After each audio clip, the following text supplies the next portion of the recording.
ప్రారంభం చేసుకున్నాం. ప్రేమ నమ్మకము కలిగిన మా పరలోకపు తండ్రి, మమ్మల్ని ప్రేమించి మీరు ఇచ్చిన ఈ ప్రభు దినాన్ని బట్టి వందనాలు. ఇంతవరకు కీర్తనల ద్వారా కీర్తించాం, ఆరాధించాం, నిన్ను మహింపరిచాం. నాయన ఇదిగో నాయన కొద్ది నిమిషాలు మీ మధురమైన మాటలు వినడానికి ఆసక్తిలో ఇచ్చిన మమ్మల్ని జ్ఞాపకం చేసుకుని, మనిషి రొట్టె వల్ల కాదు దేవుని నోట నుండి వచ్చి ప్రతి మాట వల్ల జీవించనని ఆ జీవట పాటలు వినిపించి మమ్మల్ని క్రీస్తులో జీవింపజేసి ఆ నిత్య జీవం పొందే ధన్యత మా అందరికీ దయచేయండి. విన్న మాటలు విని మర్చిపోయి మోసపోకుండా ఆ మాటలు మా హృదయంలో దాచుకొని వాటి ప్రకారం జీవించే ధన్యత మా అందరికీ దయచేయండి. కొద్ది నిమిషాలు నీ వాక్యపు వెలుగులో నడిపించండి. నీ పరిశుద్ధాత్మ ద్వారా మమ్మల్ని అందరినీ ముద్రించండి. గ్రహించుకునే హృదయమును, హత్తుకునే మనసును మాకు దయచేయండి.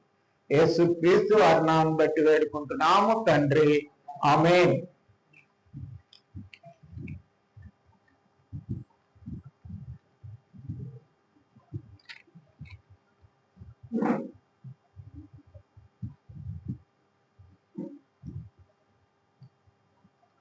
ఆదికాండ సత్యాలు నేర్చుకుంటున్నాం మనం కదా.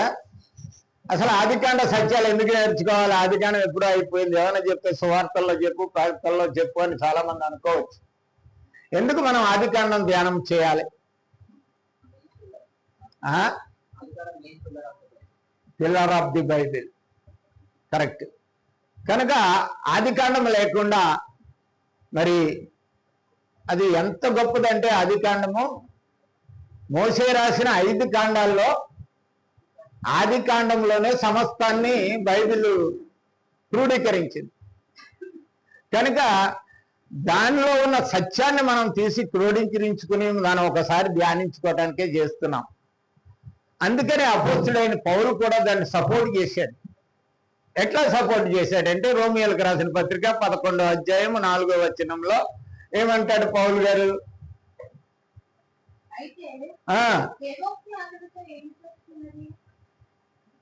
15వ అధ్యాయం, రోమపత్రిక 15వ అధ్యాయం 4వ వచనం. ఏలయనగా ఓర్పు వలనను, లేఖనముల వలనను, ఆవరణ వలనను, ఇవన్నీ ఆ రోజున ఓర్చుకున్నారు, ఆ రోజున సహించుకున్నారు. ఈ రోజున మనకు నిరీక్షణ కలుగు నిమిత్తము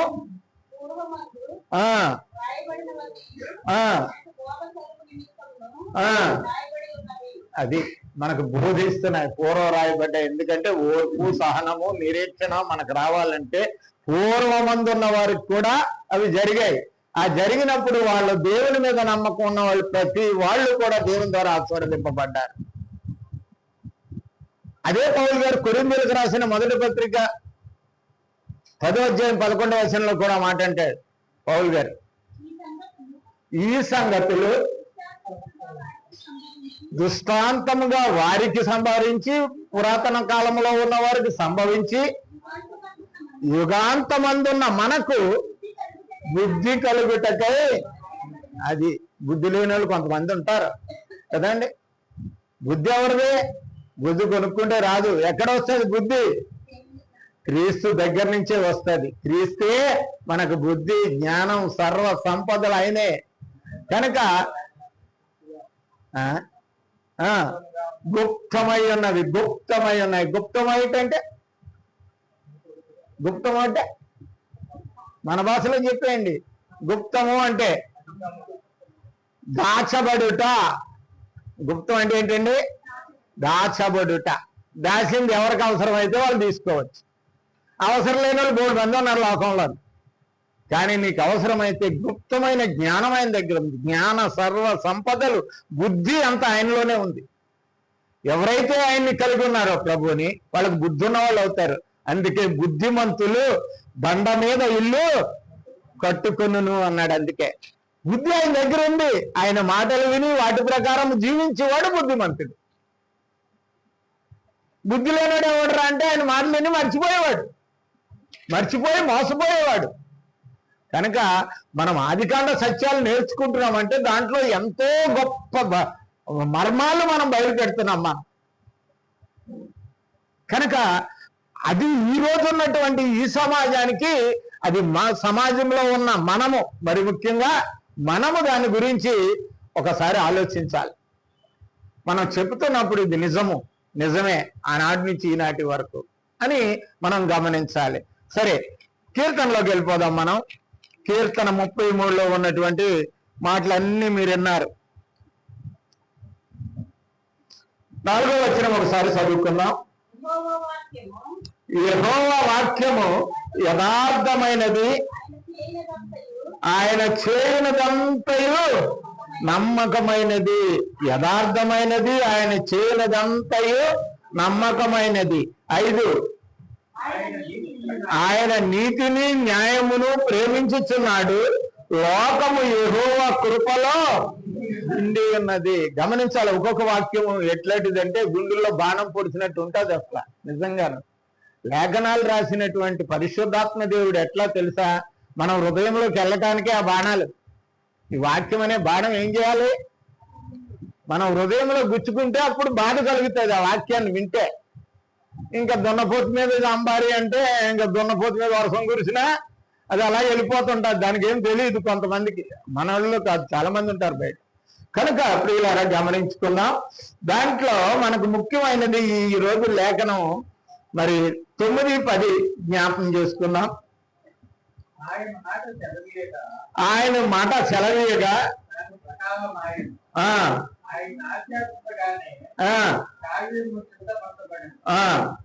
10 అన్యజనుల ఆలోచనలు వ్యర్థపరచును, జనముల యోచనలను చేయును. ఈ మాట గుర్తించుకోవాలి. జనుల యొక్క యోచనలు ఎలా చేస్తాడంటే ఆయన ఫలించు, నిష్ఫలము, ఫలితం లేదు వాళ్ళ యోచన, వాళ్ళ ఆలోచన వ్యర్థం.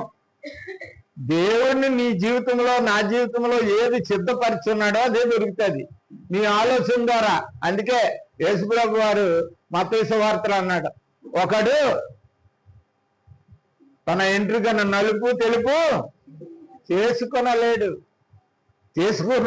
అసలు ఏమీ చేయలేడు వాడు. అది దేవుని చిత్తంలో ఉండాలి. అందుకే చూడండి 11వ వచనంలో, యెహోవా ఆలోచన సదాకాలము నిలిచును, ఆయన సంకల్పములు తరతరములు ఉండును. కనుక ఈ లేఖనం మరి ఎక్కువసేపు అయిపోతుంది, లేఖనం టైం అయిపోతుంది కాబట్టి కొంచెం మనం ధ్యానం చేసుకుందాం. ఏమిటి ఈ రోజున మనం జ్ఞాపకం చేసుకున్నటువంటి సబ్జెక్ట్ ఏంటంటే, దేవుని మాట స్థిరము, నరుని ఆలోచన, నరుని మాట అస్థిరం. ఇప్పుడే చదువుకున్న లేఖనంలో కదా, మన ఆలోచన స్థిరమైంది కాదు. మన ఆలోచన మనల్ని ఏదో మేలు చేస్తుంది అనుకుంటే నీ ఆలోచనలో అన్ని నడిచిపోతే ఈ లోకంలో ఎవడో ఆగడం. కనుక దేవుని మాట మాత్రం, దేవుని ఆలోచన కూడా స్థిరం. అది ఈరోజు నేర్చుకుందాం. కనుక కష్టాలు వచ్చినప్పుడు, బాధలు వచ్చినప్పుడు, ఇబ్బందులు వచ్చినప్పుడు అయ్యో దేవుడా అనుకుంటాం. ఆ కష్ట సమయంలోనే మనం దేవుణ్ణి స్మరించుకుంటాం, దేవుని యందు విశ్వాసం ఉంచుతాం, దేవుని యందు గజగజ వణుకుతాం, భయపడతాం. కష్టాలు తీరిపోయినాయంటే కోడి దులిపినట్టు దుమ్ము దులిపినట్టు దులిపేసుకోవడమే. ఒక్కసారి దులిపేసుకుంటే దులిపేసుకుంటాం. అందుకే దేవుడు అన్నాడు, ఆదికాండంలో ఏమన్నాడంటే, నరుల హృదయము కేవలము ఎప్పుడు వాళ్ళు సరే, చాలా మంచి మాట అండి అది. 5వ అధ్యాయం అనుకుంటాను చూడండి, ఆదికాండం 5వ అధ్యాయంలో చాలా గొప్ప మాట అది. నరుల చెడుతనము భూమి మీద గొప్పదంటే ఏది గొప్పది? వాళ్ళ కీర్తి గొప్పదా, వాళ్ళ మంచితనం గొప్పదా, లేకపోతే వాళ్ళకు ఉన్నటువంటి ఏదైనా సుగుణం మంచిదా? ఏది కాదట. ఏది? చెడుతనం గొప్పదట.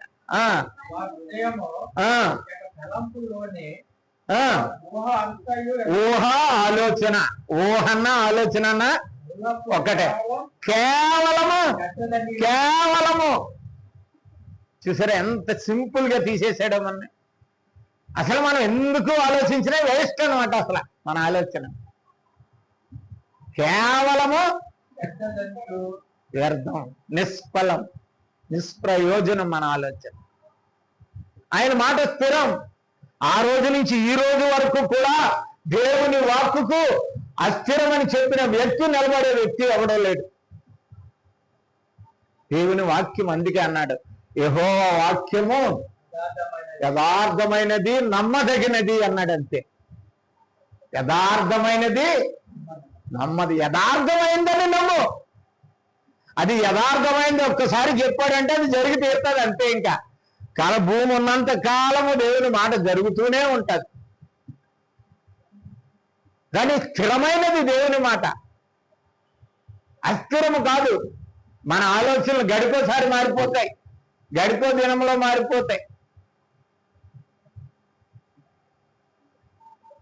చూశారు కళ్ళారా చూశారు వాళ్ళు. ఎవరు? నోవాహు కొడుకులు. చూశారు కదా, భూమి మీద జనమంతా ఆ సముద్రంలో, ఆ నీటిలో ఏమైపోయినారు వాళ్ళు. కొట్టుకుపోతే ఎవరు చూశారు? వాళ్ళ ఉండి నోవాహు కొడుకులు చూశారు. వాళ్ళ ముగ్గురు కొడుకులు, షేము, హాము, ఆఫేతులు, వాళ్ళ పిల్లలు చూసిన తర్వాత మరి అది వచ్చిన తర్వాత ఏం చేయాలి? వాళ్ళ బుద్ధి తెచ్చుకోవాలా లేదా?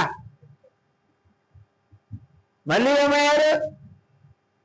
యథావిధి. అంటే కేవలము చెడ్డ ఆలోచనలు, చెడ్డ తలంపులు, చెడ్డ ఉద్దేశాలే మానవుడికి. మానవుల్లో మంచి లేదండి. మానవుల్లో మంచి లేదు కాబట్టి మానవుడిగా పుట్టి మంచిగా ఎలా జీవించాలో చూపించడానికే ఆ పరలోకా నుంచి భూలోకానికి వచ్చాడు ప్రభు అయిన యేసుక్రీస్తు. మధ్యవర్తి అయిన నరుడు అన్నారు ఆయన. ఒక మానవుడు ఇలాగ కష్టాల్లో, నీకైతే సుఖంగా ఉన్నావయ్యా నువ్వు దేవుడు అక్కడ పరలోకంలోనూ, మాకు ఈ లోకంలో కష్టాలు బాధలు ఉన్నాయి, మేము తప్పుపోక ఏం చేస్తాము, మాకు ఇవన్నీ ఆపరిస్తున్నాయి, అన్నీ అంటుకుంటున్నాయి మాకు అని అనుకుంటున్నావేమో. నేను కూడా మీలాగే శరీరాన్ని ధరించుకొని మీ మధ్య నేను జీవిస్తానని వచ్చి ఛాలెంజ్ చేసి చూపించాడు. నాలో పాపం ఉన్నదని నీలో ఎవడైనా సాటించగలడా అన్నాడు. తెలుసా? అది గొప్పతనం వాక్యాన్ని. వాక్యం గొప్పతనం అంటే అదే అండి. ఈ ప్రపంచంలో వాక్యం మించింది లేదు. దేవుని వాక్యము నడిచి తీరుతుంది, తప్పకుండా తీరుతుంది. అది అంత గొప్పది దేవుని వాక్యం. చూసినాడు, కళ్ళారా చూశారు. తన కుటుంబము, తన తండ్రి, తల్లి, తన అన్నదమ్ములు భార్యలు, వాళ్ళు మాత్రమే మిగిలాం మేము అని చెప్పి వాళ్ళ పుట్టిన పిల్లలను ఒక క్రమంగా పెంచారా? ఒక నీతి యథార్థంగా పెంచగలిగారా? దేవుని కోపం వస్తే ఉగ్రత వస్తుందా, జలఫలం వస్తుంది, లేకపోతే ఇంకోటి వస్తుంది, మొత్తం నాశనం అయిపోతాం, ఇలాగుండండి అలాగుండండి అని చెప్పగలిగారా? చెప్పలేకపోయినారు. యథారీతిగానే ఉపయోగించబడిపోయింది, యథారీతిగానే ఉన్నది. చూడండి, ఆదికాండం 11వ అధ్యాయం 1వ వచనము 4వ వచనము నుండి 4వ వచనం వరకు. భూమి అంతటా ఒక్క భాషయు ఒక్క పలుకును ఉండేది. పలుకు అంటే ఏంటో తెలుసా మీకు? మా భాష అంటేనే ఒకటి, పలుకు అంటే ఒకటా? చెప్పాలి మీరు. మరి ఎందుకన్నాడు? 2 సార్లు ఎందుకన్నాడు? ఒక భాష అన్నాడు, రెండవది ఏంటి? పలుకంటే, మాట అంటే. పలుకు అనేది ఏంటంటే ఏకీభవించే ఉద్దేశం. ఒక మాటలో అందరిలో ఒకటే పలుకు, మేము అదే సిద్ధపడ్డామంటారు చూడు. పలుకు అంటే ఏంటంటే ఏకీభవించుట అని అర్థం అండి. ఏకీభవించుట, ఒక్క దాని మీదే ఏకీభవించారు వాళ్ళు. అది పలుకంటే. పలుకంటే నోటితో పలికిది కాదు, వాళ్ళందరూ ఒకే దానికి ఏకీభవించారు. అందుకే అన్నాడు భాష ఒక్కటే, పలుకు ఒక్కటే అన్నాడు. పలుకు అంటే ఒకే ఉద్దేశాన్ని, ఒకే ఆలోచనని, ఒకే మాటను వాళ్ళు ఏకీభవించి ఉన్నారు అని అర్థం. అర్థమైందండి? వాళ్ళందరూ భాష ఒకటే. అందరూ అదే కదా మన మోదీ గారు వర్ణ భాష ఒకటే భాష ఉండాలి భారతదేశంలో. ఒకటే ఓటు ఉండాలి, ఒకటే పార్టీ ఉండాలి, ఒకటే.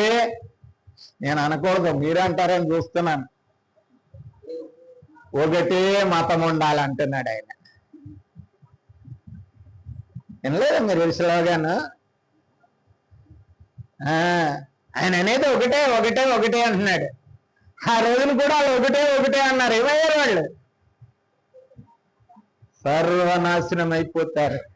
దేవుని చిత్తానికి, దేవుని మాటకి, దేవుని ఉద్దేశానికి ఎవరైనా ఎదురు తిరిగినట్లయితే వాళ్ళు బతికి బట్టగట్టరండి. రాజులు సైతం వెళ్ళిపోయినారు.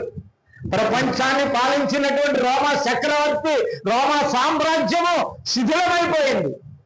కనుక ఆ దేవుని పాదాల దగ్గరికి వచ్చి క్రీస్తును కలిగి క్రైస్తవ్యాన్ని బోధించేంత వరకు రోమా సామ్రాజ్యము దాని బ్రతుకు బట్టకట్టలేదు ఈ రోజు వరకు. దేవుని మాటను ధిక్కరించిన వాడెవ్వరు కూడా ఈ రోజుల్లో బతికి బట్టకట్టలేదు. అది దేవుని మాట యొక్క స్థిరత్వం. వ్యర్థంగా ఏ మాట ఆయన నోటి నుంచి రాదు. అది వచ్చిందంటే ఆకాశం వర్షం ఇచ్చిన భూమి తన ఫలం ఇచ్చిన. వర్షం ఆకాశం నుంచి వచ్చిన తర్వాత వ్యర్థంగా మళ్ళీ తిరిగి ఆకాశానికి వెళ్ళిపోతుంది. పంటను పడుతుంది, అనేక మందికి ఆహారాన్ని ఇస్తుంది, అనేక మందికి దాహం తీరుస్తుంది. దేవుని వాక్కు కూడా అంతే, నీటి లాంటిది. అది నీ దాహాన్న తీర్చాలి, నీలో ఉన్న ఆశనన్న తీర్చాలి, నిన్ను సమృద్ధిగా, సమాధానంగా, నెమ్మదిగా ఉంచాలి. అది దేవుని వాక్యం యొక్క ప్రత్యేకత. యథార్థమైనది, నమ్మదగినది. నమ్ము, నీ జీవితాంతము దాన్ని బట్టి నువ్వు బ్రతుకుతావు. అన్ని చూసిన వాళ్ళు తన బిడ్డలకు చెప్పకపోయారు. ఆ బిడ్డలు కూడా దేవుని, అయ్యో మా తాతలు ముత్తాతలు ఎలా బతికారు, ఇలాగ ఉన్నారు, అది ఉన్నారు కనుక మేము ఇలాగ ఉండాలి అని లేదు. మా తాతలు నేతులు నాకారు, మేము ఇప్పుడు మూతుల వాసన చూస్తున్నాం అన్నట్టు భారతదేశం తయారైంది.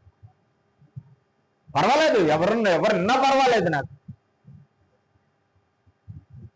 ఎందుకంటే మన తాతల కాడ నుండి భారతదేశంలో ఒక నిశ్చయత కలిగే పుణ్యభూమి అనేవారు దీన్ని. ఎందుకనేవారంటే దీంట్లో ఆధ్యాత్మికమైన చింతన ఉండేది. దాన్ని ఒక మతతరంగా తీసుకొచ్చేసారు. దాన్ని ఆధ్యాత్మికమైన చింతన కలిగిన దేశము భారతదేశం. ఆ చింతన ఇప్పుడు ఉన్నటువంటి పాశ్చాత్య దేశాలకు లేదండి. మీరు అనుకుంటున్నారేమో అమెరికా కానీ ఏదైనా క్రైస్తవ దేశాలకు ఉన్నదేమో అనుకుంటే చింతన కాదది. అది కాలయాపన వాళ్ళకి. అటువంటి చింతన కలిగినది భారతదేశం. అటువంటి భూమి మీద మతం అనే ఒక మత్స ఏర్పడ్డది. ఆ మతము మనిషిని సర్వనాశనం చేస్తుంది, మరణానికి తీసుకెళ్తుంది. మన సబ్జెక్ట్ అది కాదు. కనుక ప్రియులారా గమనిద్దాం. మరి చూడండి 4వ వచనం 3వ వచనం చదవండి.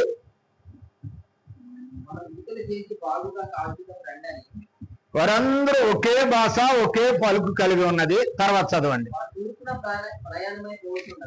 వారు తూర్పున ప్రయాణమై పోవచుండగా సినారు దేశమందు ఒక మైదానం వారికి కనబడెను. వారు అక్కడ నివసించి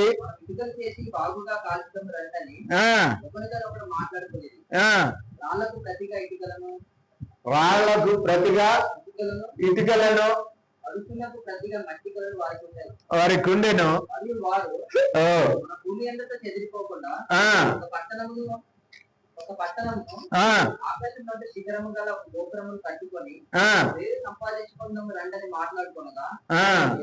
సరిపోతుంది, అక్కడ వరకు సరిపోతుందండి. 4 వచ్చిన వాళ్ళ ఆలోచన ఏంటంటే వాళ్ళు బయలుదేరారు, పుట్టిన తర్వాత మన సైడ్ కూడా ఒక చూడండి ఇలా గుంపు ఉంటుంది అనుకో ఊర్లో. ఇక్కడ లేదండి, ఇది సిటీ ఊర్లో.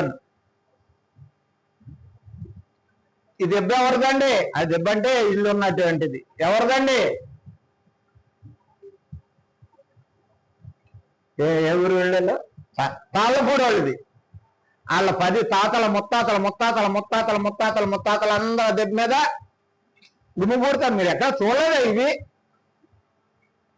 అట్లాగే వీళ్ళందరూ ఒక దిక్కుని చేరిపోయినారు. కలిగిన సంతానం అంతా ఒక దిక్కుని చేరిపోయి అక్కడ మనం ఇక్కడే ఇల్లు కట్టుకుందాం, అన్నిటికంటే ముఖ్యం ఏంటో తెలుసా, ఎక్కడికి వెళ్ళదు. అసలు ఎక్కడికి మనం చెదిరిపోకూడదు, ఎక్కడికి వెళ్ళొద్దు, ఇక్కడే ఉందాం. ఇక్కడే ఉండి మనం కూడా ఒక పేరు సంపాదించుకుందాం. ఏం పేరు? ఇటుకలు పెట్టి ఒక పెద్ద గోపురం కట్టి మన ఘనతను సంపాదించుకుందాం అనుకుని ఇటుకలు తీశారు, కాల్చారు, గోపురం కట్టడం ప్రారంభించారు. చూడండి, అక్కడ ఒక మాట ఉన్నది. మానవ హృదయం ఎలాగైపోయిందంటే 3-4 వచనాలు చూడండి. 3-4 వచనాల్లో ఆదికాండం 11వ అధ్యాయం 3-4 వచనాలు. మనం ఇటుకలు చేసి బాగుగా కలిసి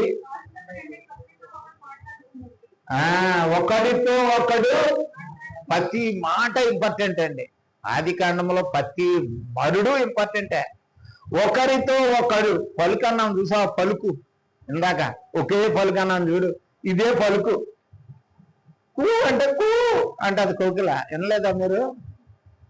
కూ అంటే కూ అన్నారు అన్నమాట వాళ్ళు. సై అంటే సై అన్నారు. ఇంకా మరి మీ భాషలో నాకు ఎలా చెప్పాలో నాకు అర్థం కావట్లేదు. ఇలా చేద్దామంటే అలాగే తందాన తాను అనమాట, అలాగే చేద్దామనే వాళ్ళు అనమాట. మాట్లాడుకునేది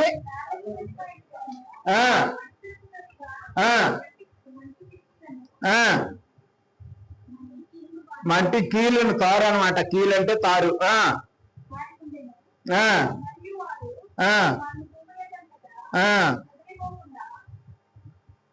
అదే అమ్మా, అదే అసలు ముఖ్యమైనది. చెదిరిపోకుండా ఒక పట్టణం ఆకాశమందు నంటూ శిఖరము గల ఒక గోపురము కట్టుకొని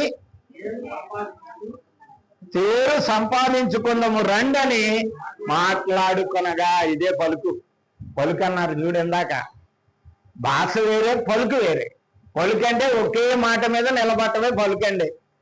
ఒకే మాట మీద నిలబడ్డ. అవునంటే అవును, సై, నేను కూడా సై, నేను కూడా సై, నేను కూడా సై, మనం అందరము సై. అది పలుకంటే. అది పలుకంటే నోటితో వచ్చిన మాట కాదు.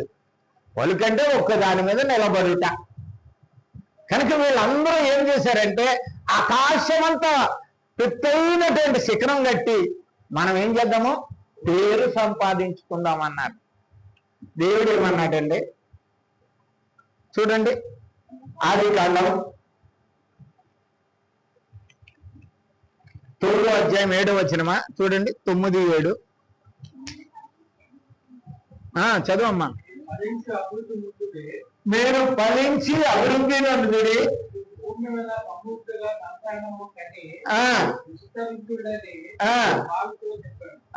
ఏం చెప్పాడంటే ఫలించి అభివృద్ధి పొంది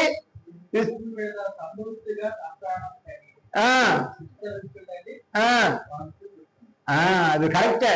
ఒక్కొక్కరికి 11-12 మంది పిల్లలు పుట్టారు. మీరు ఎదరికి వెళ్తే ఉంటుంది. కన్నారు, అందు కూడా కన్నట్టే కనేశారు వాళ్ళు. కన్నారు వాళ్ళు. ఆ పని మాత్రం బాగానే చేశారు. కానీ విస్తరించి భూమిని కొని ఆదికాండం 1:28 చదవండి. ఎట్లనగా ఫలించి అభివృద్ధి పొంది విస్తరించి భూమిని నిండించి వాణ్ణి లోపరుచుకునడి. భూమి మీద లోపరుచుకోవడం అంటే భూమిని లోపరుచుకుని ఆక్రమించుకోవడం కాదు. ఎకరాలు భూమి మీద ఉన్న మనుషుల్ని లోపరుచుకోండి, భూమి మీద ఉన్న జంతువుల్ని లోపరుచుకోండి. ఏలమన్నాడు దావీదు. ఆదాంతో ఏమన్నాడు? నువ్వు వాటిని ఏలు నువ్వు అన్నాడు. ఇప్పుడు ఏలుతున్నాడా? పులిని చూసేటప్పటికి అవుట్, ఏలటం సంగతి అలా నుంచి ఎట్లాగైపోయింది. ఎందుకనంటే దేవుని మాటను ఎవరు ధిక్కరించిన వారి జీవితంలో ఈ యొక్క భయము, ఈ యొక్క శాపము కలుగుతుందండి. తప్పదు. వాళ్ళు విస్తరించమని దేవుడు చెప్తే వీళ్ళేం చేశారు? ఒకే చోట ఉందాం, ఎక్కడికి వెళ్ళదు, ఇది పెద్ద మైదానం, 100-150 ఎకరాలు ఉండుంటుంది అక్కడ. బాబు సేనాయి ఉంటుంది. ఆ చుట్టుపక్కల అంతా మైదానం సాగు చేసి ఇటుకలు తీసేసి కట్టడం మొదలెట్టారు. ఇక్కడే ఉందాం, ఇక్కడే ఉందాం కనుక అంత భయంకరమైన పరిస్థితి. 10వ అధ్యాయం 32 చూడండి.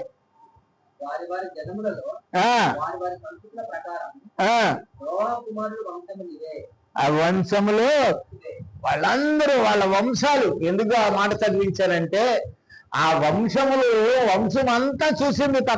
పాతకాలంలో వచ్చినటువంటి జల ప్రళయాన్ని చూసింది. అందరూ కొట్టుకుపోవడం చూసింది, అందరూ నాశనం అయిపోవడం చూసింది.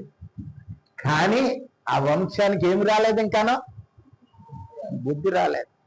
మనం చూస్తున్నాం, లోకంలో అనునిత్యము చూస్తున్నాం, పేపర్లో వింటున్నాం, న్యూస్లో వింటున్నాం, యూట్యూబ్లో వింటున్నాం, రోజు చూస్తున్నాం మన కళ్ళెదుట.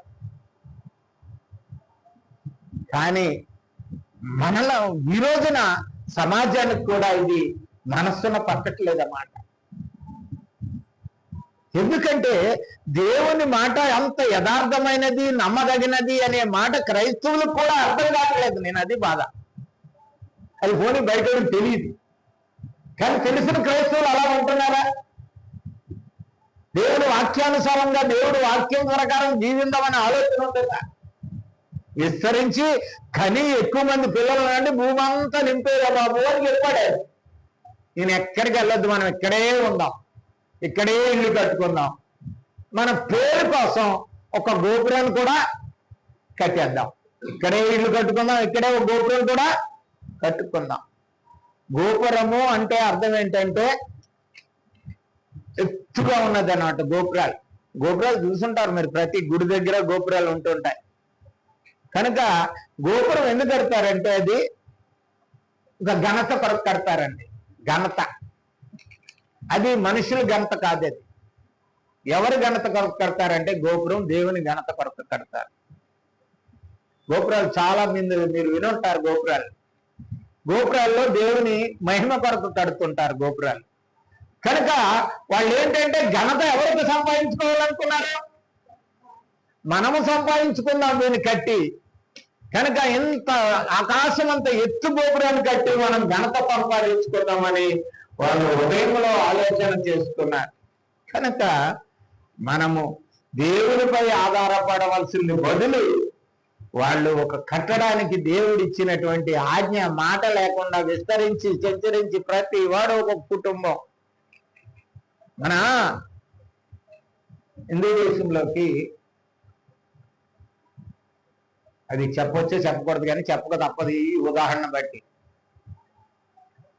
ముస్లింలు హైదరాబాద్లోను కొన్ని ప్రదేశాల్లో ఎక్కువ మంది ఉంటారు. మీరు చూసారో లేదా? అలా ఎలాగొచ్చారో తెలుసా మీరు?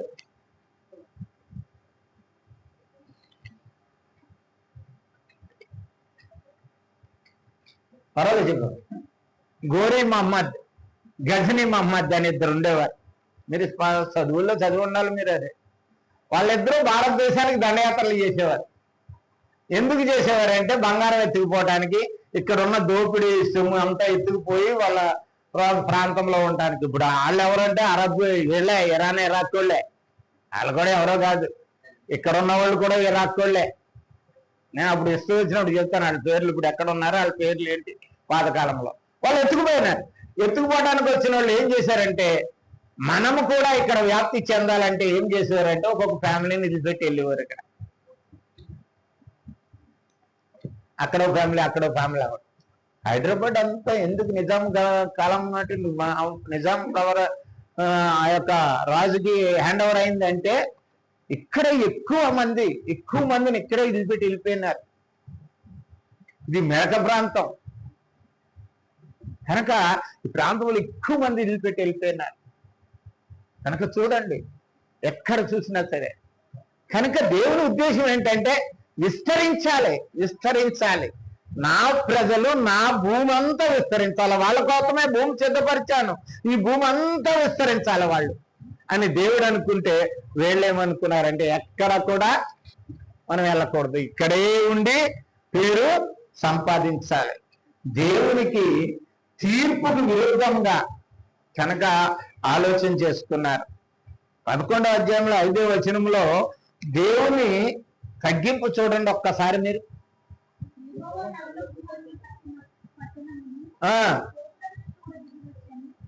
ఏంటండి, వీళ్ళ పట్టణం కడుతుంటే ఏం చేశాడు చెప్పండి, మంచిగా చెప్పండి. అది చూడటానికి మరి దిగి రావాల్సిన అక్కడి నుంచి గుస్ అంటే వెళ్ళిపోద్ది కదా. దేవుని ప్రేమది. తన కనుక్కున్న పిల్లల మీద ఉన్న ప్రేమకు ఆయన ఏం చేశాడు, దిగి వచ్చాడు. దేవుని దగ్గరికి వెళ్ళవలసిన, దేవుని మాటకు గౌరవం ఇవ్వాల్సినటువంటి ప్రజలు మరి చెడిపోయినప్పుడు, మాటను తిరస్కరించినప్పుడు, ఆయన వాక్యాన్ని తిరస్కరించినప్పుడు, ఆ ఆజ్ఞను పాటించినప్పుడు ఆయన శపించవలసింది బదులు ఆయన ఏం చేశాడు, తగ్గించుకున్నాడు. ఇది దేవుని ప్రేమ. ఆ మాటలో ఉన్న అర్థం ఏంటంటే దిగి వచ్చాడు వాళ్ళ దగ్గరికి, వాళ్ళ విషయాలు మార్చడానికి, వాళ్ళని తిరిగి వాళ్ళ బిడ్డలుగా చేసుకోవటానికి, ఆయన కన్న బిడ్డలు ఆయన దగ్గరికి చేర్చుకోవటానికి తండ్రికి ఉన్న ప్రేమను అక్కడ చూపించాడు. అందుకే యోహాను సువార్తలో 3:16 అన్న మాట. అందుకే దేవుడు లోకమును ఎంతో ప్రేమించెను కాగా తన అద్వితీయ కుమారునిగా పుట్టిన వాని యందు విశ్వాసముంచి ప్రతి వాడు నిత్య జీవం పొందినట్లు దేవుడు ఆ కుమారుణ్ణి నీకు నాకు అనుగ్రహించాడు. అది గొప్పతనం. ఆయన దిగి వచ్చాడు. వీళ్ళు ఎలా చేశారా, వీళ్ళు మళ్ళీ నాశనం చేసేస్తాను. అప్పుడు నీటితో నాశనం చేయను అన్నాను కదా, ఇప్పుడు అగ్గితో నాశనం చేసేస్తాను. వీళ్ళ అగ్గి వర్షాలు కురిపించేస్తానని అనొచ్చు కదా, అనలేదు. ఆయన ఏం చేశాడు, తగ్గించుకున్నాడు. గమనించాలి, దేవుని యొక్క ప్రేమను ఎరగవలసిన వాళ్ళం మనం ఒక్కోసారి తప్పు చేస్తాం, తెలిసి చేస్తామో తెలియక చేస్తామో, మరి పెరిగి చేస్తామో ఎరగక చేస్తామో. కానీ దేవుడు వెంటనే శపించేవాడు కాదు. ఆయన దీర్ఘశాంతుడు. సహించాడు. ఆయన దిగొచ్చాడు వాళ్ళ దగ్గరికి. వాళ్ళ దగ్గర దిగొచ్చి ఏం చేశాడండి, ఏం చేశాడు, జనము ఒక్కటే, భాష ఒక్కటే,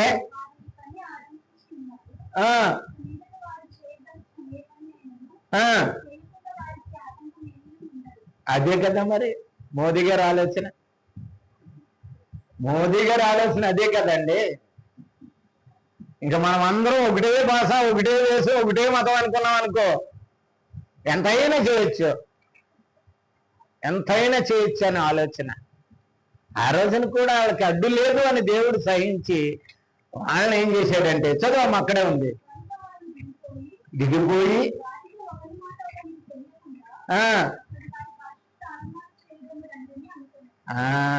భాషలు ఏం చేసినాడండి, తారుమారు.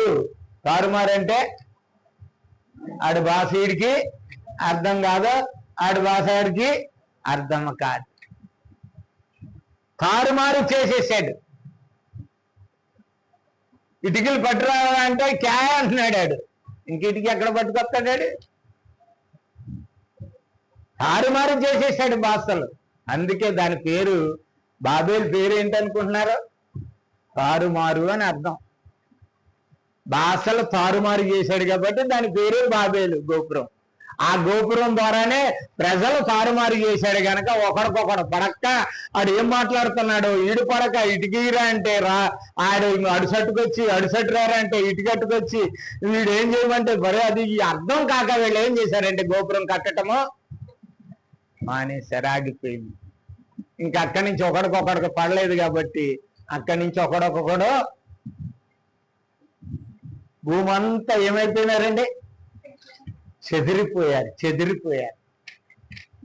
దేవుని యొక్క సంకల్పం, దేవుని యొక్క మాట, దేవుని యొక్క ఆజ్ఞ అవునంటే అవును, కాదంటే కాదు. నువ్వు నేను నెరవేర్చలేం దేవుని మాట. దేవుని మాట నెరవేర్చటానికి అక్కడ ఒక గొప్ప తారుమారు. బాబేలు అనే గోపురానికి పేరేంటంటే తారుమారు అని అర్థం. కలవరము అని కూడా అనొచ్చు. కలవరం పుట్టించాడు వాళ్ళు. ఒకడికొకడికి అర్థం కావట్లేదు. ఇప్పుడు వరకు బాగానే మాట్లాడారు, ఇప్పుడు ఒకరికొకరికి పట్టలేదు. వెంటనే చెదిరిపోయారు. చెదిరిపోయి భూమంతా నింపుకున్నారు. కనుక దేవుని యొక్క తీర్పు ఎట్లా ఉంటుందంటే మరి ఆ విధంగానే ఉంటుంది. కనుక ఒకే భాష, దేవునికి విరుద్ధంగా వాక్యము జీవితాల్ని, ఆత్మీయ పాఠాలు మనం నేర్చుకోవాల్సింది దీనిలో ఏమిటంటే, దేవునికి ఎదురుకంగా ఏ ఐక్యత అయినా, ఏ కూడికైనా, ఏ సహవాసమైనా, ఏదైనా దేవునికి విరుద్ధంగా ఉంటే అది ముందుకు సాగదండి. మన జీవితాల్లో కన్నా ఏ పని అయినా సరే దేవుని చిత్తం లేకపోతే ఆ పని చేయడానికి నువ్వు ఇష్టపడ్డావు అనుకో, నష్టమే పోతావు. మనం అనుకోవచ్చు మనకి ఇదైతే బాగుంటుంది, ఇదైతే బాగుంటుంది, ఇదైతే బాగుంటుంది, ఇదైతే బాగుంటుంది అనుకుంటాం మనం. కానీ దేవుని చిత్తం ఏంటో తెలుసా? ఏంటి చెప్పండి? చిన్న మాట చెప్పేయండి, నేను సంతోషిస్తాను. ఏంటి చెప్పండి? అది రావటం వల్ల దేవునికి దూరం అయిపోతావు, నువ్వు దేవుని ఆజ్ఞకు దూరం అయిపోతావు, దేవుని మాటకు దూరం అయిపోతావు, తండ్రికి దూరం అయిపోతావు, కుమారత్వాన్ని కోల్పోతావు నువ్వు. అందుకు లాలించి ఆలించి మెత్త చేసి నిన్ను తిరిగి తనకు లోబరుచుకుంటాడు. అందుకే అన్నాడు అక్కడ హెబ్రీయులకు రాసిన పత్రిక 12వ అధ్యాయం 5వ వచనం అనుకుంటాను. చూడండి ప్రియులారా, 12వ అధ్యాయం 5వ వచనం.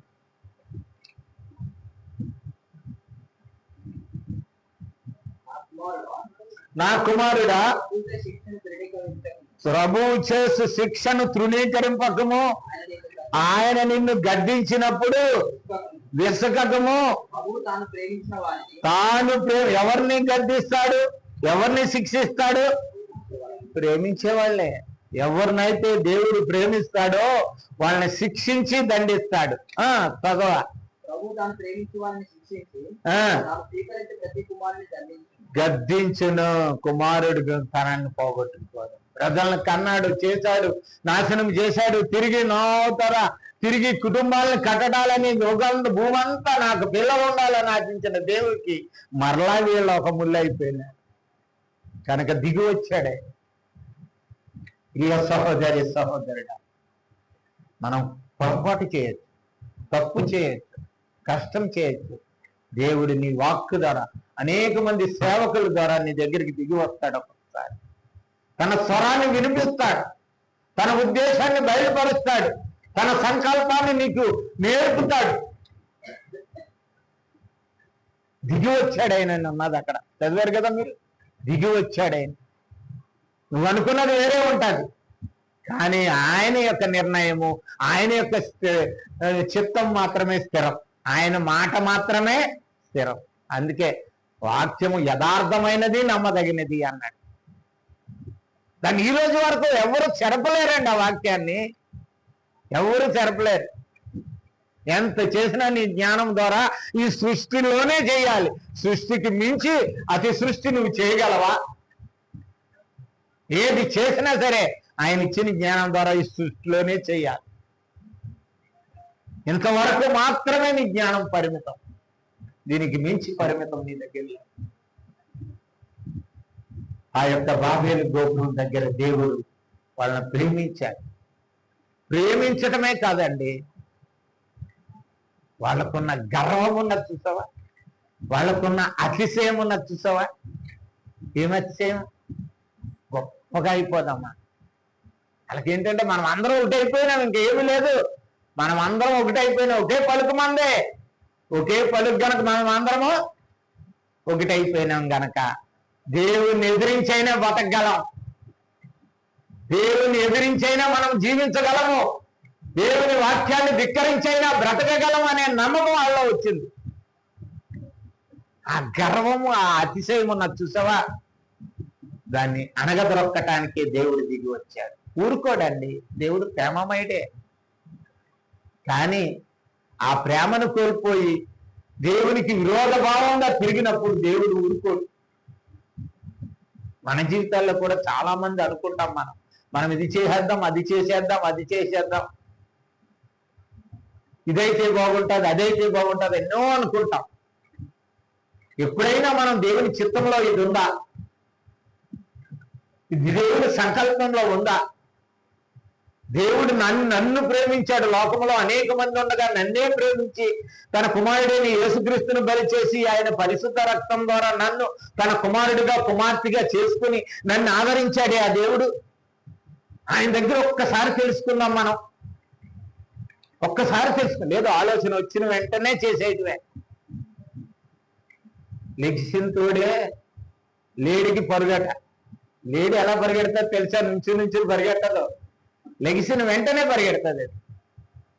చాలా మంది కూడా మన జీవితాల్లో కూడా తొందరపాట్లు ఉన్నాయి.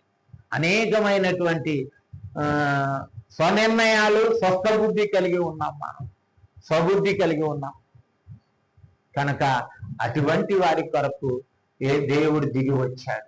ఈ రోజున నీ కొరకు, నా కొరకు, నీలో నాలో తప్పిపోయినప్పుడు, మనము దేవునికి విరోధంగా జీవిస్తున్నప్పుడు, మనం దేవునికి ఇష్టానుసారంగా బ్రతకలేతున్నప్పుడు, దేవుని చిత్తానికి, దేవుని మాటకు, దేవుని వాక్యానికి విరుద్ధంగా బ్రతుకుతున్నప్పుడు ఆ దేవుడు వాక్యముగా దిగి వచ్చాడు ఈ లోకానికి. అది యందు వాక్యముండెను, వాక్యము దేవుడై ఉండే. ఆయనే కృపా సత్య సంపూర్ణుడిగా మన మధ్య నివసించటానికి వచ్చాడు. ఆయనే ప్రభు అయినటువంటి యేసుక్రీస్తు. ఆయన మాట వినటానికి, ఆయన ఓదార్చటానికి, కనీసం ఆ మాట వినట్లేదు అని చెప్పి ఆయన కనీసం ఏం పెట్టాడు తెలుసా? ప్రాణాన్ని పెట్టాడు నీ కొరకు, నా కొరకు. ఎంత ప్రేమమయుడండి దేవుడు. అక్కడి నుంచి శపించలేడా వాళ్ళని? అక్కడి నుంచి నాశనం అయిపోండ్రా అని అనలేడా? కానీ ఎవరిని నాశనం చేయడండి. దేవుడు ఎవరికి అన్యాయస్తుడు కాదు, ఎవరిని నాశనం చేయడు. నువ్వు దేవుని మీద నమ్మకం ఉన్నా, దేవుని వాక్యాన్ని నిర్లక్ష్యం చేసినా, దేవుని సంఘాన్ని నిర్లక్ష్యం చేసినా, దేవుని భావాలకు విరుద్ధంగా, ఆలోచనకు విరుద్ధంగా నువ్వు జీవించినా దేవుడు కోపపడటం ఒక్క నిమిషం, దీర్ఘశాంతం ఆయుష్కాలం ఉంటుంది, జీవితాంతం ఉంటుంది. అంత గొప్పవాడు ప్రేమామయుడైన ఆయన. ప్రేమ ఎటువంటిదంటే తను కనుక్కున్న బిడ్డల మీద ఆయన ప్రేమను పోగొట్టుకునేవాడు కాదు. దిగి వచ్చాడు వాళ్ళ మధ్య. ఎట్లాగైతే నా పిల్లలు నా మాటను అంగీకరిస్తారు, నేను అన్న మాటని ఎలా జీవించగలరు అనుకుంటే వాళ్ళ భాషలు తారుమారు చేశారు, చెదిరిపోయారు. భూదేశం అంతా చదివావు కదా, అంతా చెదిరిపోయి భూమంతా నింపిపోయి కనబడ్డారు. తర్వాత వాక్యంలో వస్తుంది, ఇప్పుడు వాళ్ళే ఆ చెదిరిపోయిన వాళ్ళే ఇరాను, ఇరాక్, సౌదియా, వీళ్ళందరూ వాళ్ళే. తర్వాత పాఠంలో నేర్చుకుందాం దాని గురించి, వాళ్ళ గురించి. వాళ్ళు ఎందుకు, వాళ్ళు ఎవరు, ఏ సంతానం నుంచి వచ్చారు? ఇప్పుడు ఇరాన్, ఇరాక్, కోయిటా, సౌదియా, అబుదుబాయ్ ఇవన్నీ అనుకుంటున్నాం కదా, సిరియా, జర్మనీ, ఇవన్నీ దేశాలు ఎవరు? వాళ్ళు ఎవరు సంతానం? చెదిరిపోయినారు వాళ్ళు. ఆ రోజున చెదిరిపోయినారు. చెదిరిపోయి ఒక్కొక్క భాష వచ్చినాడు ఒక చోట, ఒక్కొక్క భాష వచ్చినాడు ఒక్క చోట. తెలుసా? కనుక ప్రియ సహోదరి, సహోదరుడా, నీ జీవితంలో మేము కూడా అందుకే ఒక మాట ఏంటంటే చూడండి, ఈ రోజున దేవుని వాక్యాన్ని ఎలాగ వింటున్నారు ప్రజలంటే, ఎవడైతే మంచి మాట మాట్లాడుతున్నాడో వాళ్ళకు ఉపయోగకరమైన వాడి మాట వినటానికి ఇష్టపడుతున్నారు. సేవకుల విషయంలో కూడా నేను మా చెల్లెల ఇంటికి టైం చూస్తున్నారు, ఇక కనీసం నేను 20కి ఆఫ్ చేస్తాను, చూడొద్దు, 1:20కి ఆఫ్ చేస్తాను, మధ్యలో ఆఫ్ చేయండి, చెప్పవలసిన మాటలు ఉన్నాయి. కనుక గమనించండి. నేను మా చెల్లెళ్ళు హౌస్ ఓపెనింగ్కి వెళ్ళాను. నేను ఆ పాస్టరమ్మ గారు పాస్టర్ గారు ఒకటే మాట అంటున్నారు, మా చెల్లి అంట, మా చెల్లి కూతురు డైమండ్ అంట.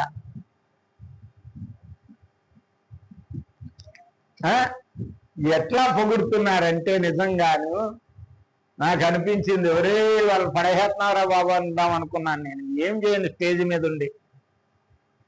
ఎందుకంటే ఎవరైనా సరే దేవుడు ఎప్పుడు నిన్ను బుజ్జగించడండి, బుజ్జగించాడు. ప్రేమిస్తాడు కానీ బుజ్జగించాడు. ప్రేమకి బుజ్జగించేది, నిన్ను ఘనపరిచేది, లేవనెత్తేది వేరే.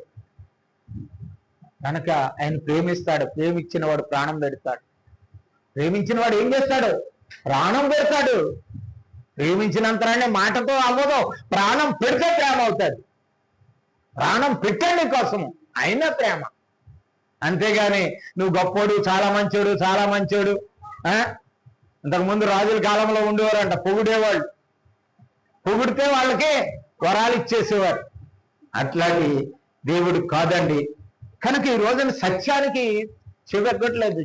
విశ్వాసులు కూడా పోగు చేసుకుంటున్నారు జనాల్ని, సేవకులను పోగు చేసుకుంటున్నారు. జనాల్ని సేవకులు పోగు చేస్తే జనాలు సేవకుల్ని పోగు చేసుకున్నారు, ఏర్పరచుకుంటున్నారు. రెండవ తిమోతి పత్రిక 4వ అధ్యాయం 3వ వచనం 4వ వచనం చూడండి, ఒక మంచి మాట ఉంది.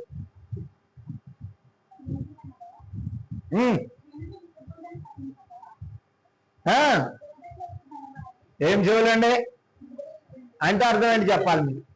ఇది ఒకటి అర్థం చెప్తాను, నేను ఎక్కువ చెప్పలేను. దురద చెవులు అంటే అర్థం ఏంటి?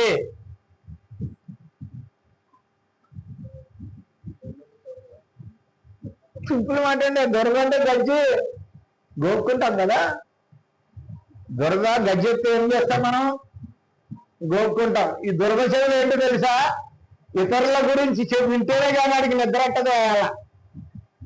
వాడికి నిద్ర అట్టాలి, మనశ్శాంతి ఉండాలంటే ఒకరి గురించి వినాలాడు, చెడ్డ విషయాలు వినాలి, మళ్ళీ ఒకరి మీద అసూయ విషయాలు వినాలి. అయ్యి దుర్గసేవ లక్షణాలు. లేకపోతే చెవికొట్టుకుంటాడు. అది చెప్పినప్పుడు ఎంత సైట్గా ఉంటుంది అంటే చెవింత చేటరాలు చేసుకుంటాడు. ఎంత బాగుంటాడు తెలుసా? పక్కోళ్ళ గురించి చెప్పినా, ఇంకొకరి గురించి చెప్పినాను. పక్కోళ్ళు అవసరం లేదండి. కుటుంబమే శత్రువు ఈ రోజున. అన్న చెల్లికి, చెల్లి అన్నకి, తమ్ముడు కూతుర్లకి, అందరికీ వీళ్ళే విరోధం. ఎవరో విరోధం అవ్వలేదు. ఇంతకుముందు చెప్పినాను నేను. ఇంతకుముందు అసలు షుగర్ కానీ, మరి బీపీ కానీ, ఈ యొక్క అనేకమైనటువంటి డ్రెస్సులు కానీ మానవుడికి ఎందుకు వచ్చినాయి తెలుసా? ప్రతి విషయాన్ని కూడా వాడికి కావాలండి. ఎందుకు అవసరం లేకపోయిన విషయాలు కూడా వాడికి కావాలి. వాడికి అవసరం లేని యావగేసును పెంచుకుంటున్నాడు. ప్రతి విషయాన్ని ఆలోచిస్తాడు. ఎందుకు చెప్పండి? వాడికి అవసరం లేదు అది, కానీ వాడికి కావాలి. ఎంతకుముందు పాము వచ్చినా, కర్ర వచ్చినా, పులి వచ్చినా కర్రకి, చేతులకి, కాలుకే పని చెప్పేవాడు. ఇప్పుడు అడవిలోకి వెళ్ళక అసలు పులి, భార్యే పులి, భర్తే పులి, వాడే కూతురులే పాములు. వీడికి ఇంక రోగం రాకేమొస్తాయి? ఎందుకు వస్తున్నాయి బీపీలు, షుగర్లో? రెస్సి మనసుకు ఒత్తిడి కలం తీసుకొస్తున్నాడు మానవుడు. ప్రశాంతంగా నెమ్మదిగా ఉండాలని దేవుడు కోరుకుంటే మానవుడు ఈ రోజున ప్రశాంతత కోల్పోయి అశాంతిపరుడు అయిపోయి శాంతి లేక నెమ్మది లేక బతుకుతున్నాడు. ఎందుకంటే దేవుని మాటను పెడచెవున పెట్టాడు గనుక. గమనించండి, ఒక పని జరిగింది, ఒకటి మనకు వ్యాపించిందంటే ప్రతి శరీరంలో ఉన్నాయండి. 168 రోగాలు మన శరీరంలో ఉన్నాయి. చాలాసార్లు చెప్తున్నాను నేను. క్యాన్సర్ మనకు లేదా? ఉంది. నాలో టీబీ నాకు లేదా? ఉంది. దానికి అవకాశం ఇచ్చినప్పుడు అది బయటకు వస్తుంది. దాని అవకాశం ఇచ్చేదేది? నీలో ఉన్న జీనోవే, ఆ డిఎన్ఏ. అది వీక్ అయిపోతే అది బయటకు వస్తుంది. దాని మీద ఒత్తిడి పడినప్పుడు ఆ రోగం నీకు వస్తుంది. దేవుని మాటకు మాత్రం చెవి ఒగ్గరండి. దురద చెవులు కలిగిన వాళ్ళు దేవుని మాటలకి చెవి ఒగ్గరు. పులి కథలు చెప్తాడు చూడు. పులి కథలు చెప్పాడంటే వాడి దగ్గర జనం ఫుల్. రాత్రి నన్ను ట్యాక్సీలో తీసుకెళ్ళాడు ఒక ఆయన పేరు చెప్పనులే. ఆ సంఘ సేవకుడి గురించి చెప్తున్నాడు ఆయన. 150 మంది ఉన్నారంట ఆయన మాట్లాడుతుంటే అసలు ఒక్కటి కూడా అర్థం అవదు ఇప్పటికే. ఎందుకున్నారంటే దురద చెవులు. ఇప్పుడు చదవండి, దురద చెవులు గలవారే గట్టిగా చదువు. తన స్వకీయ దురాశలకు అనుకూలమైన బోధకులను తమ కొరకు పోగు చేసుకుందరు. పిల్లోడు ప్రేమించుకున్నాడని చెప్తే చాలు యవనస్తులు తేరిపోతారు మేఘాల్లో. ప్రేమ కథ చెప్తున్నాడు మా అయ్యగారు ఇవాళ. మా ప్రేమ కథ చెప్పాలి, అప్పుడు భలే ఉంటుందిలే కదండి. లేకపోతే భార్య గురించి చెప్పాలి, భర్తల గురించి చెప్పాలి భార్యలకి.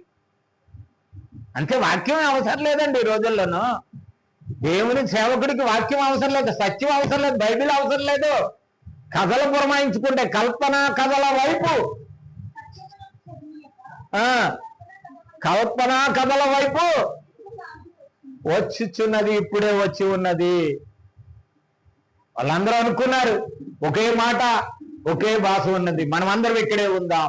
దేవుని మాటను ధిక్కరించారు, దేవుని వాక్యాన్ని ధిక్కరించారు. దేవునికి పొందవలసిన ఘనతను పొందుకోకుండా మనమే ఘనత పొందుతాం అనే ఆలోచన వాళ్ళలో కలిగిపోయింది. సహోదరి సహోదరుడా, నువ్వు నేను అటువంటి స్థితిలో ఉన్నట్లయితే, ఈ రోజున మనం దేవుని మాటను 100% మనం పాటించినట్లయితే మనకు అవసరం. దేవుని వాక్యము నీ మూలుగులకు సత్తు అన్నాడు. నేను మొన్న చెప్పినాను, మూలుగు ఎక్కడ ఉంటుంది, ప్రాణం ఎక్కడ ఉంటుంది, హృదయం ఎక్కడ ఉంటుంది, జీవం ఎక్కడ ఉంటుంది అని చెప్పినాను నేను. మూలుగులో ఉంటుంది, దానికి సత్తువా. నీ బలం ఎక్కడి నుంచి ఉన్నది అంటే దాంట్లోకి ఉంటుంది. అది ఎక్కడ ఉండాలంటే వాక్యం ద్వారానే వస్తుంది.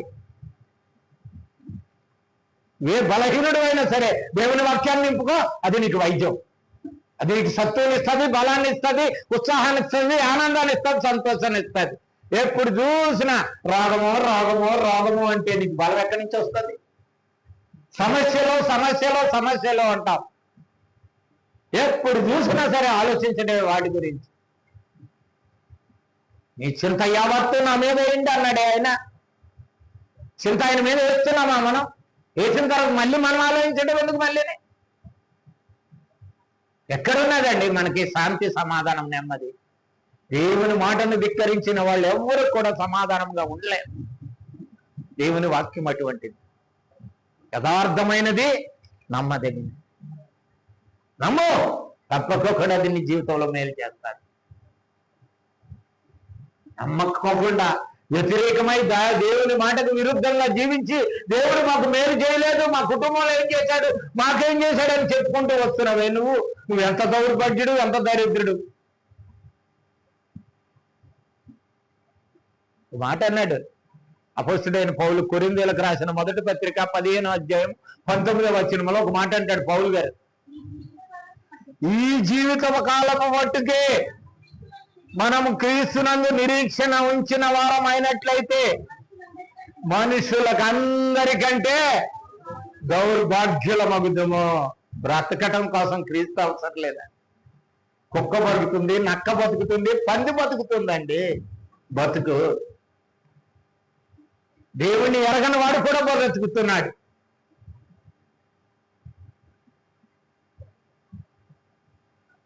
అందరికంటే దరిద్రుడు ఎవడంటే రక్షణ పొంది క్రీస్తు వాక్యానుసారంగా జీవించిన వాడే దరిద్రుడు. ప్రభువైన యేసుక్రీస్తులో రక్షణ పొంది ఆయన వాక్యానుసారమైన జీవితం, ఆయన మాట ప్రకారం జీవించిన వాడే లోకం అంతటికి అంటే దౌర్భాగ్యుడు అన్నాడు. రోజున మనం నేర్చుకుంటున్నాం.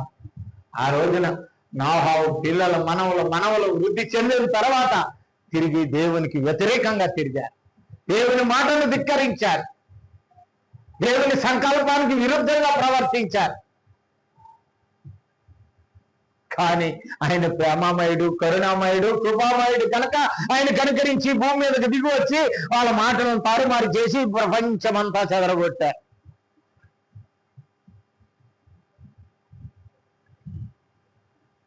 ప్రియ సహోదరి సహోదరుడు, ఏ ఆలోచన అయినా సరే దేవునికి విరుద్ధంగా ఉంటే అది వర్ధిల్లదు. ఏ ఆలోచన అయినా సరే, మన కుటుంబాల్లో అయినా సరే దేవునికి అనుకూలం అయితే నడుస్తుంది, దేవునికి విరుద్ధం అయితే నడవదండి. అది మనం అనుకుంటాం నడిచిపోద్ది, నేను డబ్బు పెట్టుకునేస్తాను, లేకపోతే నేను ఇంకోటి చేసేస్తాను, రికమెండేషన్ ఇచ్చేస్తాను అనుకోవచ్చు. నువ్వు నిరుపయోగం నీ ప్రయాస. ఒక్కటి మాత్రం ప్రయాస, ప్రభువునందు మీ ప్రయాస వ్యర్థము కాదని ఎరిగి స్త్రీలను కలవారయ్యుండు అన్నాడు. ప్రభువునందు ప్రయాసపడు. ఆయన మాటతో కష్టాలు వచ్చినా, బాధలు వచ్చినా ఆ వాక్యానికి విరుద్ధంగా నేను జీవించకూడదు, దేవుని కృపకు దూరం అవ్వకూడదు, దేవుని యొక్క కనికరం పొందాలి. ఆ దేవుడే నాకు రక్షణ, ఆయనే నన్ను కలగజేశాడు, పోషిస్తున్నాడు, సంరక్షిస్తున్నాడు, కాపాడుతున్నాడు, ఆయనే నా కృప, ఆయన కృప కిందే నేను బ్రతుకుతానని అనుకున్నావు. చూసావా, ఎంత కష్టాల్లో అయినా సరే రోమా 8:35 అంటాడు అపోస్తుడైన పౌలు. రోమా 8:35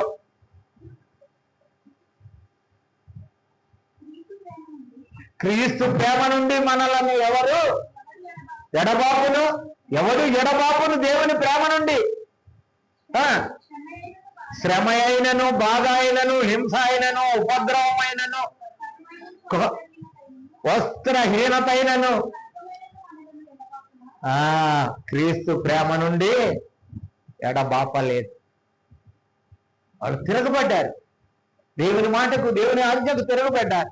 భూమి అంతా నిండుండ్రా అంటే లేదు, ఇక్కడే ఉంటాం, మేము ఇక్కడే ఉందాం. మనం ఒకే పలుకు కదండి. ఒకే పలుకు కలిగిందంటే చాలు, వాళ్ళు ఏదైనా చేస్తారు అదే. మనం అనుకున్నారంట బోర్బండాలని, నీ కారు తీసుకురారా, నేను నడుపుతాను, నీకెందుకు, మనం అందరం కలిసి ఎక్సర్సైజ్కి వెళ్దాం అన్నాడు. నీ డ్రైవింగ్ వచ్చిరా బాబు అన్నాడంట. బ్రేక్ నొక్కవలసింది క్లచ్ నొక్కాడంట రోడ్డు మీద. ఏమవుతుందండి క్లచ్ నొక్కే? నవ్వుతున్నాడు ఆయన అశోక్ గారు. ఏమవుతుంది? ముగ్గురిని చంపేశారు.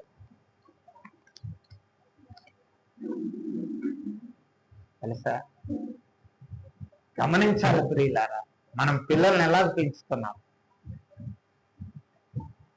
ఎందుకు దేవుని వాక్కుకు లోబడిన పిల్లలుగా ఎందుకు పెంచలేకపోతున్నాం? మనం దేవుని ప్రేమలో ఎందుకు పెంచలేకపోతున్నాం?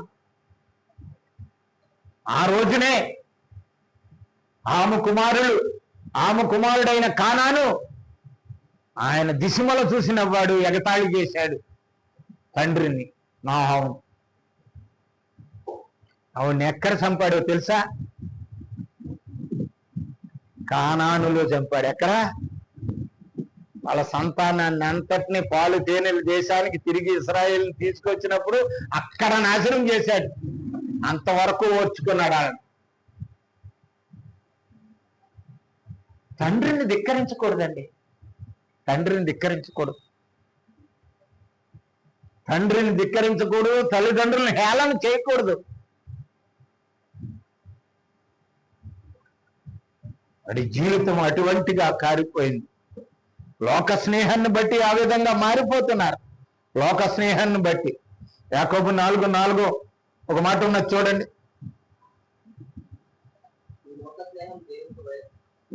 వైరమని మీరు ఎరుగరా? తర్వాత మాట ఉంది.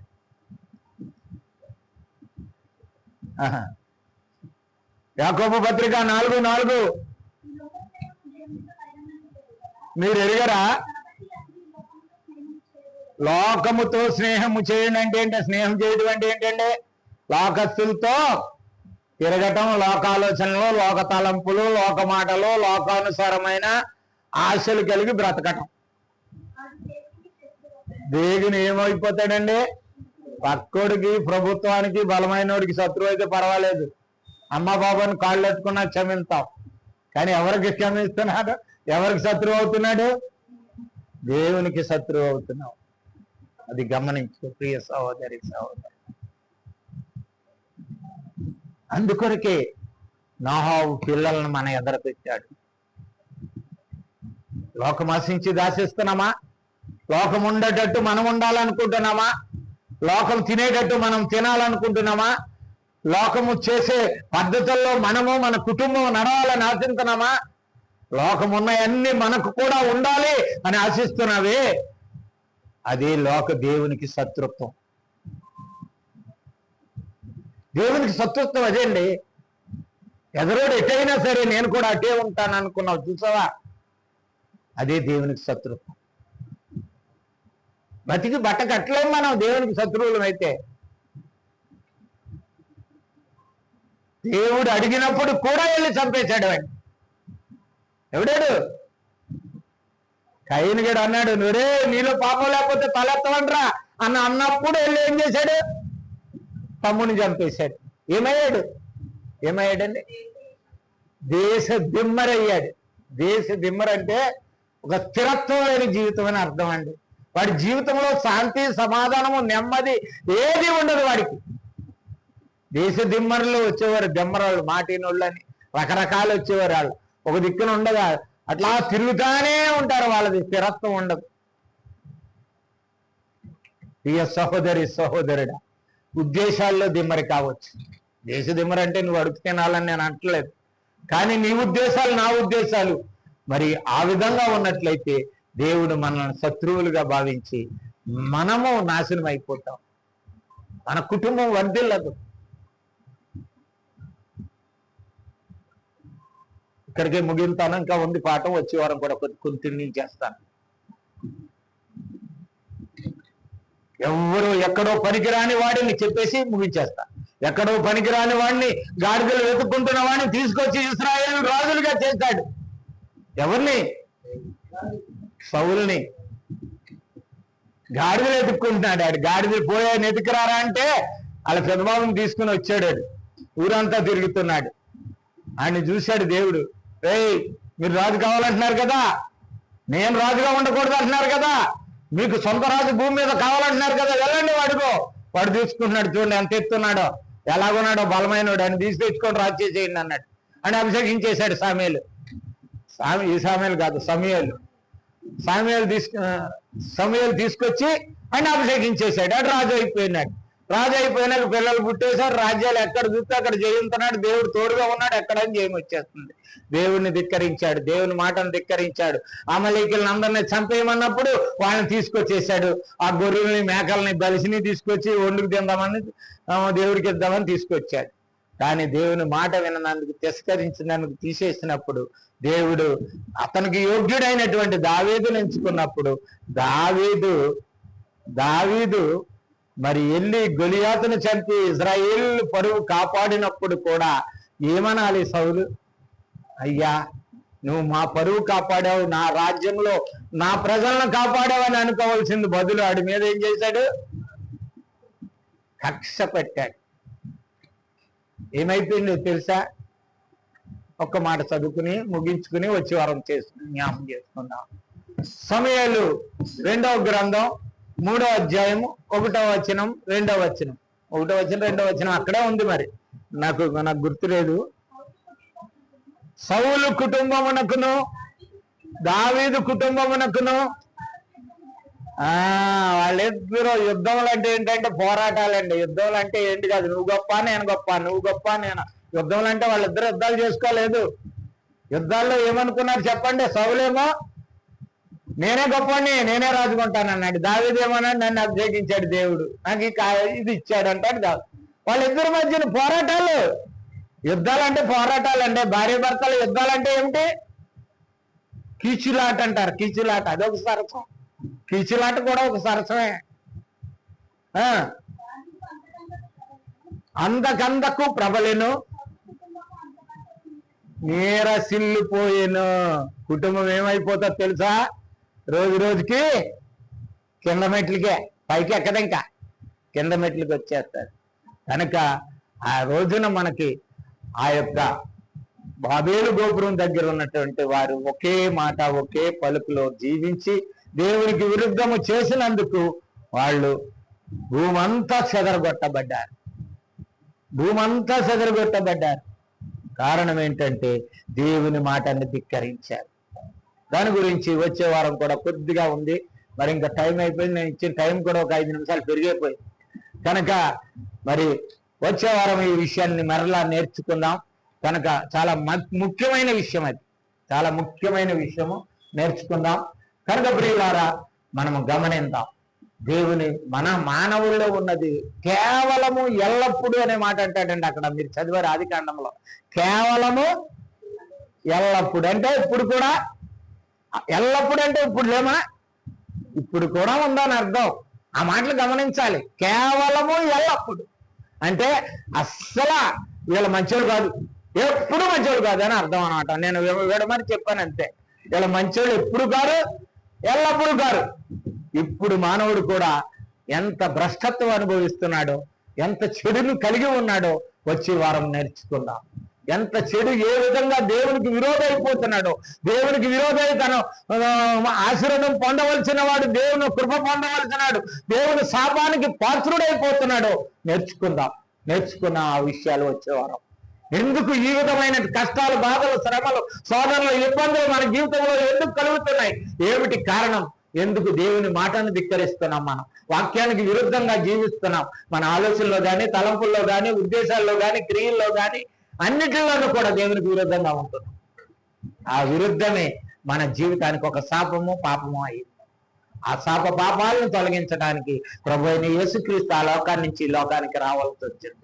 ఇప్పటికైనా ఆయన నా మాటను నమ్మండి, ఆయన మాటను విశ్వసించండి, ఆయన యందు నమ్మకం ఉంచండి.